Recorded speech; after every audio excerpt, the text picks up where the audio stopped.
Good day, dear friends. Pleased to welcome you to the Dr. Savkina channel.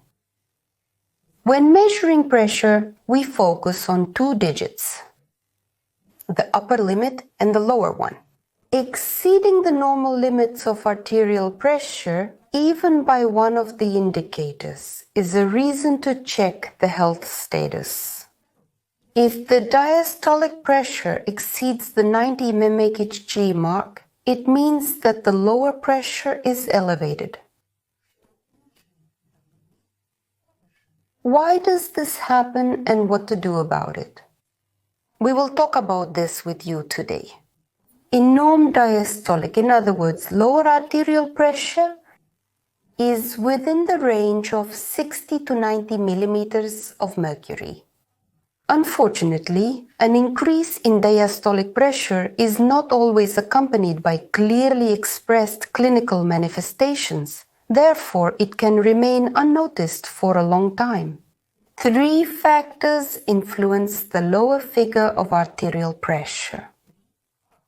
Firstly, the tone of the vessel walls, mainly arterioles and capillaries.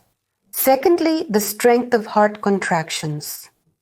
And thirdly, the volume of circulating blood. What causes can provoke a rise in the lower limit of arterial pressure? First of all, these are various kinds of vascular diseases. For example, diabetic angiopathy, kidney dysfunction, for example, narrowing of the renal artery, chronic glomerulonephritis, and congenital defects in the structure of the renal vessels. Next come problems with the musculoskeletal system and primarily cervical osteochondrosis, diseases of the thyroid gland, adrenal glands, hypophysis. Next come heart diseases and hormonal status disorders. For example, an increase in diastolic pressure during pregnancy, as well as long-term use of certain medications, primarily non-steroidal anti-inflammatory drugs and glucocorticosteroids. To determine exactly what the increase in the lower figure of arterial pressure is associated with, the following examination should be conducted: a complete blood count, urinalysis, ultrasound examination of the thyroid and abdominal organs, electrocardiography and echocardiography. If necessary, a Doppler ultrasound of the head vessels is performed, and the hormones of the thyroid gland are determined. In some cases, an excretory urography and a Reberg test are prescribed.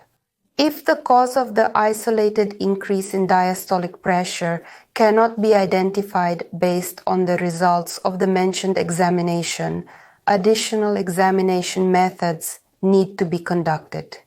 According to the relentless statistics, every fifth person encounters an isolated increase in diastolic blood pressure. How dangerous is an increase in lower blood pressure, and is it necessary to reduce it? If you do not fight this condition, then after a certain time, vitally important organs, primarily the heart and brain, will stop receiving the necessary volume of oxygen and nutrients. Further development of ischemia and hypoxia of tissues occurs, while the risk of strokes and heart attacks increases.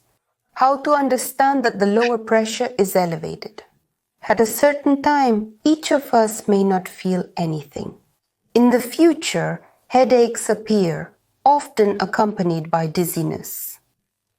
The pulse quickens, a feeling of lack of air appears, stabbing and aching pains in the heart area may join. Without treatment in the far advanced process, noticeable swelling on the legs becomes apparent. A goiter and noise in the ears appear. At present, there are no medicinal preparations that would individually lower the upper or lower figure of arterial pressure.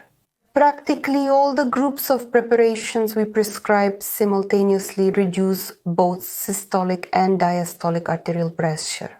How can we lower the diastolic pressure without affecting the upper systolic one?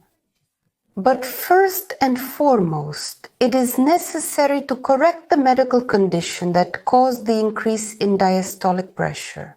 It is necessary to eat properly, lead a healthy lifestyle, limit caffeine intake, and not forget about the golden rule of 10,000 steps a day. Allocate time for visiting the swimming pool, morning exercises, and meditation. To reduce high diastolic pressure, emphasis is placed on the prescription of drugs from 3 groups. These are diuretics, furosemide, indapamide, hypothiazide, sartans, valsartan, lazap, irbesartan, as well as calcium channel blockers, primarily nifedipine and amlodipine.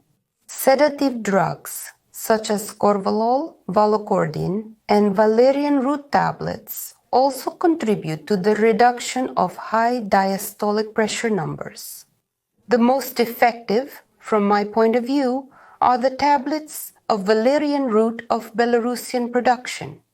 To quickly reduce diastolic pressure, you can apply a cold compress to the back of the neck. One of the effective but somehow forgotten in modern medicine preparations is papazole. It does quite effectively reduce diastolic pressure. By the way, with prolonged use, papazole strengthens the immune system, expands blood vessels, prevents spasms, and has a mild sedative effect. By the way, papazole becomes a find for those who have episodic high blood pressure or are prone to its sharp drop against the background of constant intake of Concor, nifedipine, and a number of other drugs. A fairly common cause of increased diastolic pressure is cervical osteochondrosis. For those who are troubled with this problem, I recommend watching this video. Stay healthy, dear friends. And until new meetings.